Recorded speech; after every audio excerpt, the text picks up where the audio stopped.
Hello, Calvary family. I wanted to give you an update on how things are going and what we're looking at as we look forward to reopening. Over the past 10 weeks, we've been worshiping together online, and we are eagerly awaiting the opportunity to reopen and resume face-to-face activities. In our online service, I'm so thankful for those who have helped in worship and for those who continue to reach out and to care for our groups.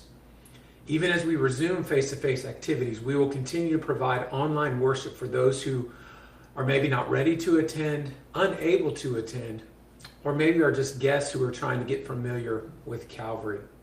We do not currently have a date for reopening, but the leadership team is actively having conversations and taking steps to prepare. When we reopen, things will look different, and we will function differently. So it's important that expectations are managed by the reality of how things will be. Certain aspects of our activities will resume in phases as we're able to handle the cleaning and clearly understand how we can best care for those involved in the areas of our church. An additional aspect of preparing for reopening includes your feedback on how things have been going during this time and your expectations for reopening. And so we want to ask you to share your thoughts with us by completing an anonymous survey, and we are asking for only one per household.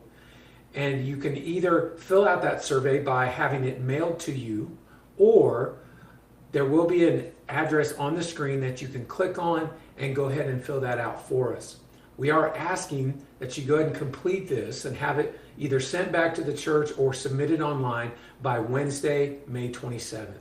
Wednesday, May 27th. So we're giving you about a week to fill it out, but we thank you so much for sharing your thoughts with us. And as we wait for the opportunity to resume face-to-face activities, you may have heard that there are those who are advocating for churches to reopen on May 30th. This would be in opposition to Governor Newsom and his order for churches to reopen during stage 3. While we agree that churches provide health benefits such as spiritual, emotional, and mental to the community, we will not reopen prior to stage 3 or until a change in the governor's order for the following reasons. First of all, we would need to get some legal counsel. They would need to be consulted, and that would cost the church, because the fact is, if we chose to defy our governor's order, that would mean we were in civil disobedience, and that's breaking the law. And we would need to be legally prepared to handle that. The second reason is, upon consultation with our insurance company, we learned that we are liable for any incident that occurs. Any incident that occurs if we resumed our church activities when orders are in place not to. And that means any group meetings, whether large or small, they would all present a risk to our church. But the third and final reason, which I think may be the most important, is our witness to the world and to the community. You see, Jesus, who was fully God, had the right to assert his power and his authority. But we find in Philippians 2 that he chose not to do that. He chose to humble himself. And if we choose to exert the right, the freedom of religion, that, yes, we understand the Constitution gives to us, there are those who are not going to understand some of that. And especially if something did occur from that, that's not going to make Jesus look good. And making Jesus look good, making Jesus known, is the most important thing for us. So we are going to continue to obey the orders in place. And so we absolutely want to meet face to face.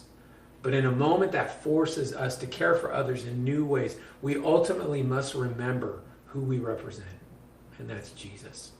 So we must make sure that our actions make Jesus look good and show him to a world that is watching.